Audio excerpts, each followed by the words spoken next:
a whole lot of clarity and maybe a little bit of soreness from the movements. That means your muscles are waking up. That's awesome.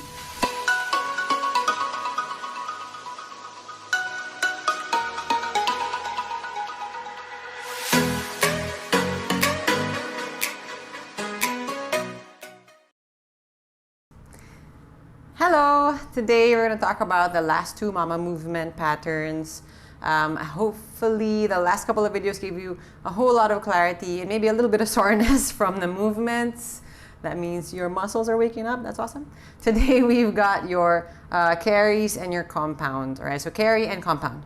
Why are they important? They're probably the most important for us moms. Carry, most especially, I think that's kind of self-explanatory. We're constantly carrying someone or something, or maybe multiple someones or a someone and a something, right? And a lot of the times this is where the injury really crops up because we're carrying for long periods and we're not staying stacked or engaged, and usually that's where we have neck pain or back pain or knee pain. So today we're going to make sure that when we carry for a long time, that we are aligned well and we're engaged properly, right? So this is actually the purpose of this particular exercise, the carry, so that in real life when we're carrying what we need to carry in real life, we can do so efficiently and not be in pain. Okay, so for this you're gonna need probably a dumbbell, or a kettlebell, which I have over here, maybe some dumbbells as well. If you don't have a kettlebell, that's fine, or even your child, or you can fill up a bag of books or groceries or something that you can hold, okay? And then you'll also need a pair of dumbbells. I'm gonna grab mine, right? So pair of dumbbells are also a pair of water bottles like we did with the other video if you like. All right, so I've got mine over here. There are many different ways of carrying. We're going to do several in this program, all right? And we're going to focus on how we are aligned and how we're breathing in this particular movement pattern. So we'll start off with your baby carry. So again, you can be carrying your baby for this if you like, right? So if you do have a kettlebell, you can just hold the kettlebell like so, okay? Or a bag filled with stuff if you like. So just remember, as always, the key word is stacked. Stay stacked. So rib cage, hips, shoulders back. Knees are not super duper locked and they're not super bent. They're just relaxed and soft. Butt is not clenched, driving forward, okay? We don't want to drive it forward. You want to stay nice and stacked. Never squeeze your butt cheeks because that will cause problems for the pelvic floor, all right? So relax the butt. Okay, relax the knees, shoulders are away. And let's just breathe here in this position. We're gonna inhale into the rib cage and then blow hard. And again, inhale and blow hard. One more, inhale, exhale. And you can switch your hands around. So this time the other hand is under, the other one is over. Relaxing the shoulders again, away from the ears, stacking the shoulders, rib cage and hips all in one line. Relax the knees a little and go. Inhale, exhale. And again, inhale, exhale. Inhale and exhale.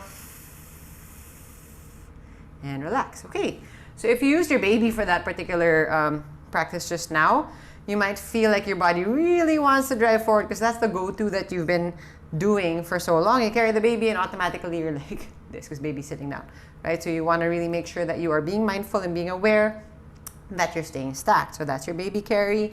You have your farmer's carry. Notice how I picked it up. I didn't round the back. I did a little mini lunge or a split squat. Okay, that's how I'd like you to pick things up off the floor. All right, so stepping back, picking up. We're going to talk about that a bit more when we get to the compound movement pattern. Okay, so this is your farmer's carry. So remember, and this is us every day or whenever we do groceries, diba? So shoulders are away from your ears. And then grip nice and tight here. Elbows in. Inhale and exhale. And the key word is stacked. Okay, so we have your rib cage over hips, knees are relaxed, shoulders are back. So you're not rounding the back. You don't have your shoulders up here. Nice and stacked. Inhaling to the rib cage. And exhale. Okay, so again, the keyword will always be stacked. So sometimes you'll be doing a farmer's carry. Sometimes I'll have you do an offset carry where you have one thing here and one thing here, or even this and this, because that's how I do it. We have our handbag here, and then we have groceries here, or we have the baby here and groceries here, right? And then you want to switch. So remember, the focus is always on your breath and your being stacked, right? So we have, always remember, shoulders away from the ears, rib cage over your hips, knees are not locked out totally, and your butt is not clenched. That's how we want to be in our carry positions, in our exercises where I'm asking you to carry. Sometimes you're going to just be standing there and breathing, holding, carrying, or sometimes we'll be doing marches, okay? Now, the last movement pattern is the compound movement pattern. A compound movement is basically an exercise where you're moving both your lower and your upper body at the same time. Usually it will be a combination of a squat or a lunge with a push or a pull, right? So we just have to have a feel of how our core is engaged within the movement.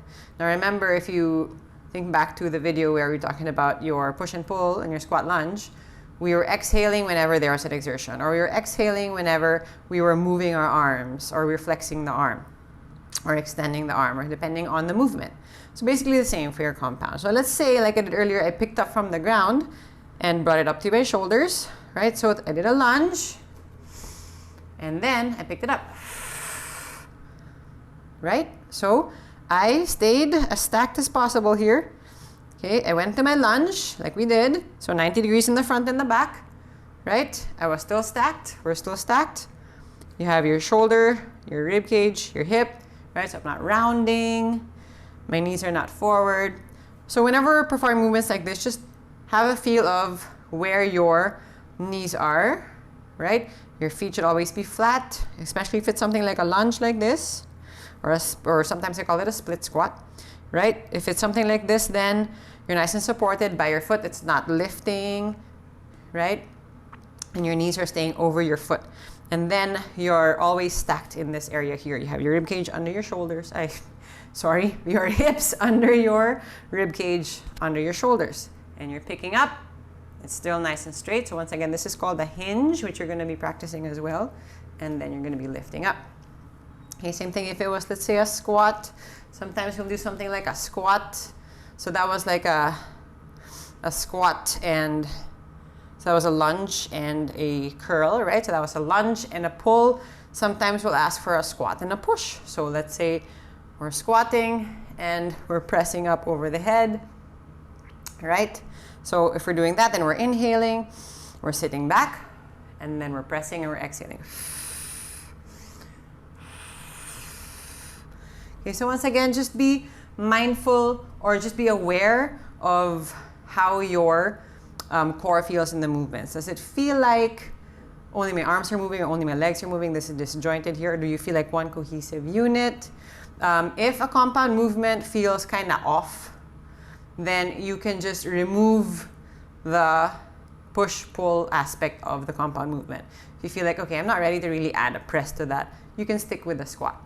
Okay, so that's a little tip to scale back on the movement if you need to, and just focus on how your core feels and focus on your core breathing in just the squat. Okay, if you have any questions on that, remember you can just ask me. The compound movement patterns are the ones that are, I would say, a little more challenging because we're moving the whole body, but they also burn the most calories. So you get the best bang for your buck in those movements. But the best thing to remember there is to just focus on your core-centric breathing and stay stacked whenever you can. Okay? There you have it. Enjoy the rest of your re-energize. See you on the other side. Oh, Mama Brain totally forgot. Like and subscribe so that you can continue to learn how you can be Mama Fit.